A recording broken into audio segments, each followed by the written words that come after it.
Hi guys, if you take the course right to the end, that's 29 lessons, this is the song you'll end up with.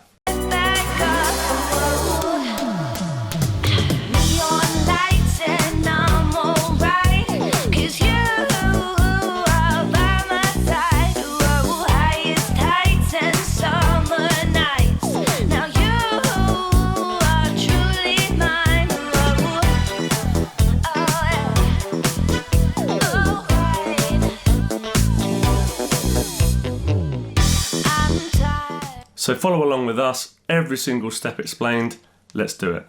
If you're watching this video on YouTube, there are some free work files for the first few lessons to get you started. You can follow along with them, they're underneath this video. And if you've bought the course, then everything you need, so all the samples for the entire track, all the presets will be in the work files in the download zip file.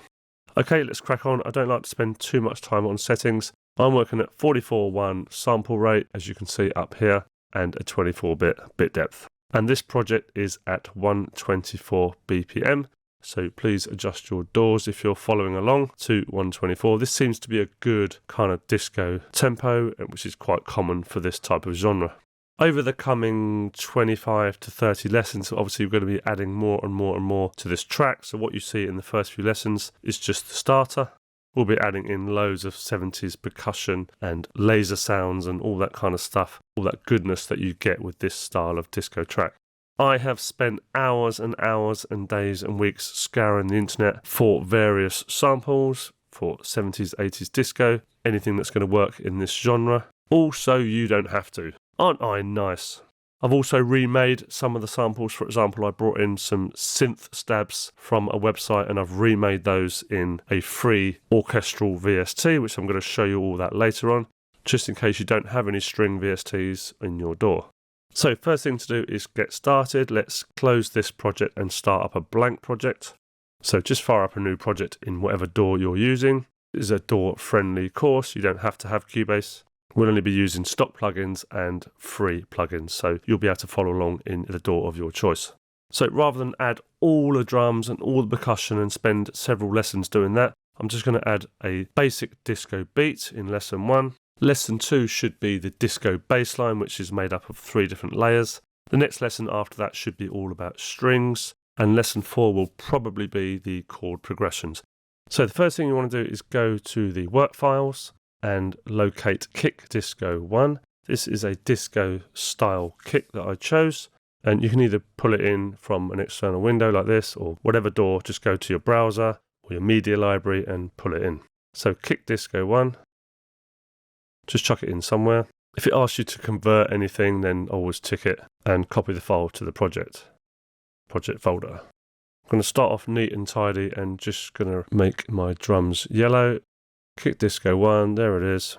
Maybe we'll start this at something like bar 9, just so it gives us a little bit of space if we want to add an intro or something like that. So just add in a series of kicks. But before we do that, you'll notice there's got a click on the end of that. So literally just bring in a volume fade at the end there. Now the click's gone. And we just want to bring this down in volume because this is the first element in our track. So just bring up the mixer. Just want to teach you about sort of gain staging. You'll see that we're on almost maximum decibels here, just under 0. We want to bring this down because when we start adding in all the other elements, 20, 30, 40 tracks all combining together, obviously the overall output is going to go up and therefore you're going to start clipping on the main out, which is this one here. So let's bring down the very first element. You can do this in the channel with pre-gain if you wish, which is here. And the benefit of that means you don't have to bring down the fader, but I prefer to bring down the fader because that works for me. So let's just loop that.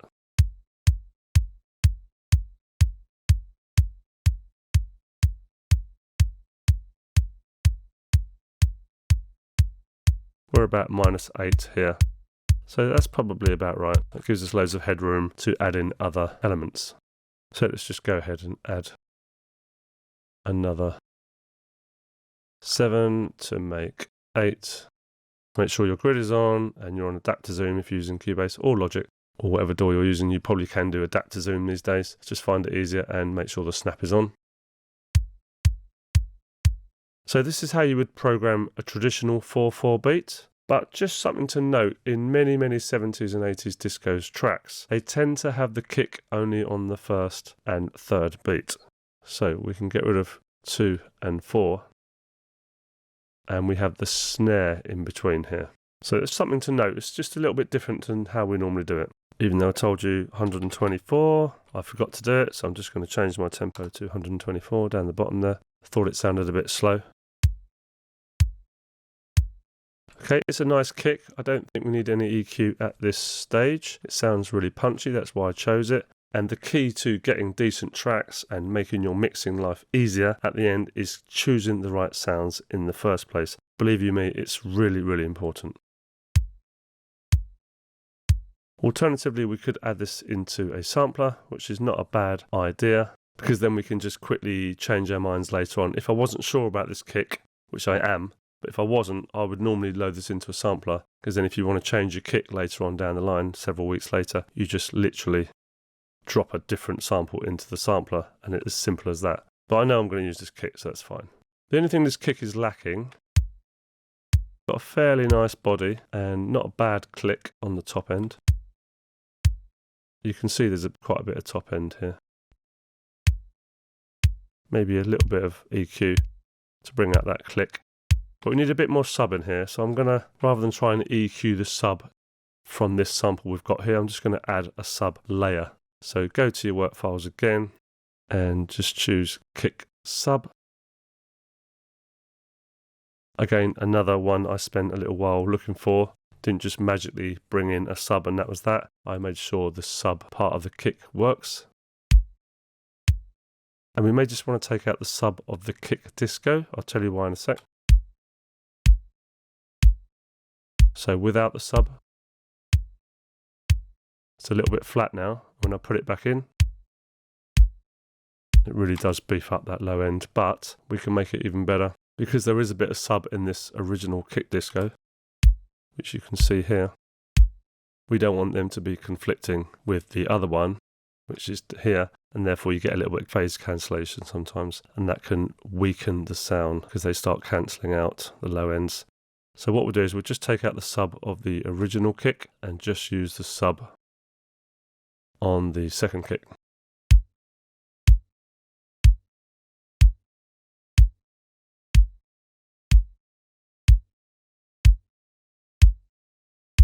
Just took out a bit too much. Yeah, that sounds pretty good to me.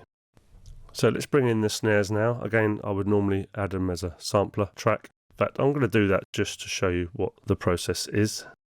So snare disco 1. You can also obviously preview it if you're doing it in the DAW itself. So this time I'm going to right click it and create sampler track. If you're using Logic or something else with a sampler, just drag and drop the snare disco 1 into your sampler. If you don't have access to a sampler, there are some free ones around, but you can just drag it in as audio. It doesn't have to be in a sampler. Sampler just means you've got a bit more control shaping the sound and choosing the start and finish points and all that kind of thing. It just makes it a little bit easier. It also becomes playable over the keyboard, so you can change the pitch quite easily. But the main benefit is if you change your mind later on down the line, as I said, and don't want that snare, you want a different one, you can just quickly drop in a different sample. Just makes it easier if you want to change your mind later on. So now we just have to trigger this with MIDI. So the trigger note is C3 in most samplers. That's the original pitch. If you were to put in a different note, you'd start pitching it. So we want C3 in here. And we just need to bring down the volume to match.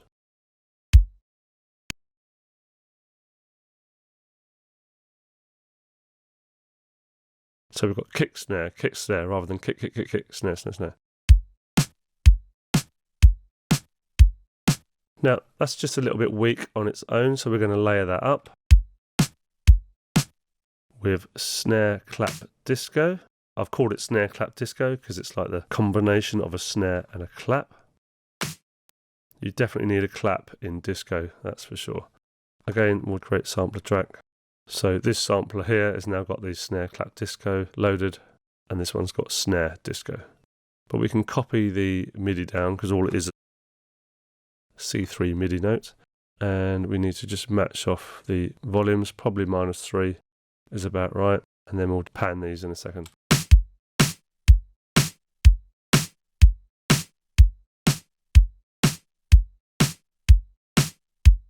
So without the snare clap disco, it's just a bit boring. And we've added that extra layer. And it all sounds okay. Let's just separate these with panning, one left, one right. Okay, slight difference in timing. It's not bad, it sort of comes on the right a little bit later, which is not a terrible thing. But what we could do is just, seems like we've got 2 hits down here in the sample window. We could adjust the start point here. So we could have it there. Make sure that's not making the sound worse. So adjust the start point. I always do a tiny little fade. And let's adjust the end as well.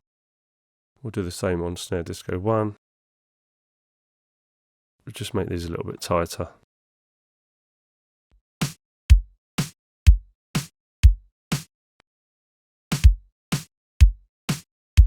So I think this second one needs to go up in volume a little bit.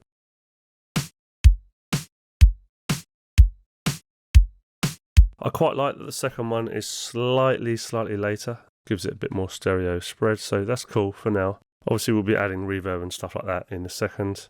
Let's just take out the low ends, which is always good practice, because you don't want low end sub in anything other than bass lines, kicks, because it all interferes. Even though you might not be able to hear it that well, it all interferes with your mix if you've got low end. Even things like hi-hats come with a little bit of low end rumble sometimes.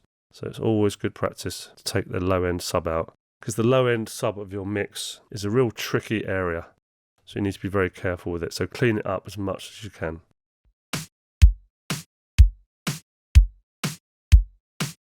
You could just delay this a touch as well. This first one, let's say 5 milliseconds. Let's just put a bit of delay on it. So now those 2 drum beats are dead in line. That's just another way of doing it, just to add a tiny bit of delay. Okay, that's the kick and the snare. So next one is Hat Disco Loop 1. So we want a bit of kind of hi-hat loopage going on. I've picked out 3 different ones. Actually, I chose different samples and sewed them together. Again, so you didn't have to. Let's just go with Hat Disco Loop 1. No point using a sampler on this. Okay, so that's a 4-bar loop, that's fine.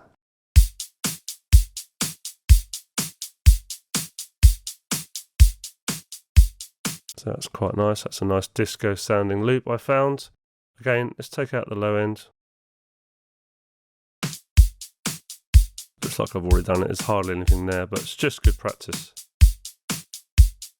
If you want some sizzle on this, I would normally put sizzle on my hi-hats, so high shelf.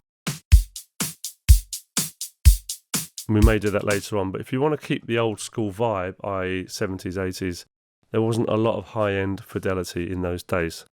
So if you want to keep it sort of dull and sort of old school sounding, retro sounding, then do not add the EQ. Let's see what it's like.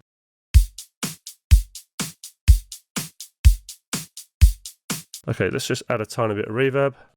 So all we need to do is, rather than add reverb to every single channel, i.e. 20, 30, 40 tracks, we don't want to be doing that. Processing power will go down the pan, and it's also a pain in the bum. So let's just add a couple of effects channels quickly. And then we can send our elements to the reverb unit and then get an automatic return. That means you only have to have 2 reverbs, i.e. a short one and a long one. So let's go to effects channel. Just create an effects channel in your DAW. I like to use Revelation, which is one of Cubase's inbuilt reverbs. Just choose any reverb you like. Stock one is fine, or your favorite reverb, doesn't matter. I'm going to create a short channel and a long reverb channel. So reverb long, and my go-to settings are cathedral, probably like a natural, something like that. Make sure you're on 100% mix for an effects channel, and I'm going to duplicate that and create a short one, or short medium. In fact, let's call this a medium one. I don't use very, very short reverbs very often. So go to the reverb medium channel and open up Revelation, and this time we're going to use plate or like a medium room natural, or medium studio. Just try and do this quickly as possible. Okay, let's start adding a little bit of reverb. We don't really want much on the kick or the sub. Just notice we need to color these. It's a funny thing with Cubase. If you've got one of these events highlighted, it will always color those rather than the tracks over here. So you need to have nothing highlighted, then you can use your color palette. So we won't put reverb on the kick just yet. If you did do that, it would only be a tiny amount. So let's have a look at Snare Disco. Let's go to our sends. Probably go with a medium here.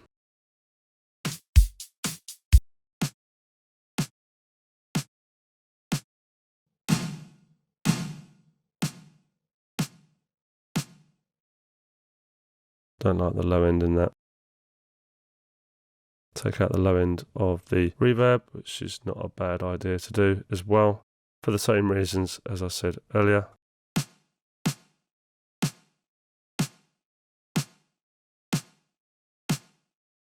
So Snare Disco send. Just going to try a plate. I'm not convinced with that sound. See if this is any better.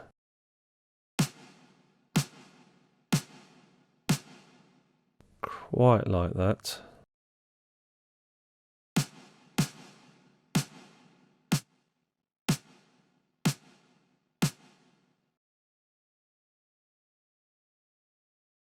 Try medium studio. Yeah, I prefer that. So medium studio is the preset I went for. So let's also add a bit on this snare as well.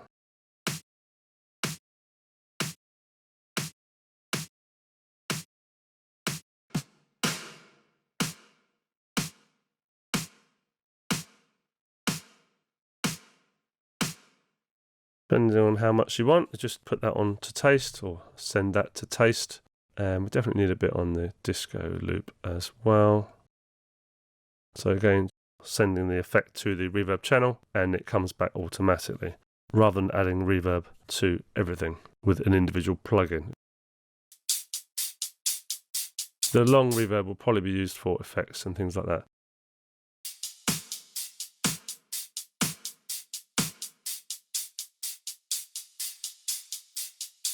Just to give each element a little bit of space around it, that does wonders for your mix as well. We could try a tiny bit on the kick, but be gentle with this.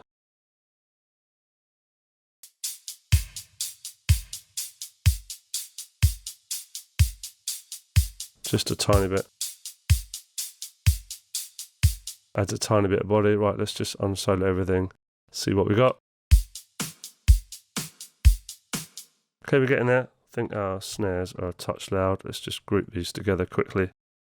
So highlight both and we'll link them.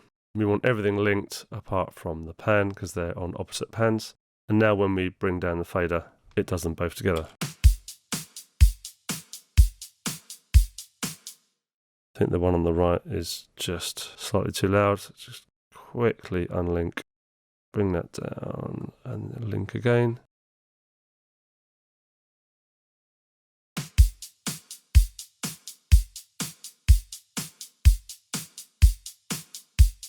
Okay, I think that's it for the basic drum lesson. There's tons more drums coming into this track and tons more percussion, as you'd expect in a disco track.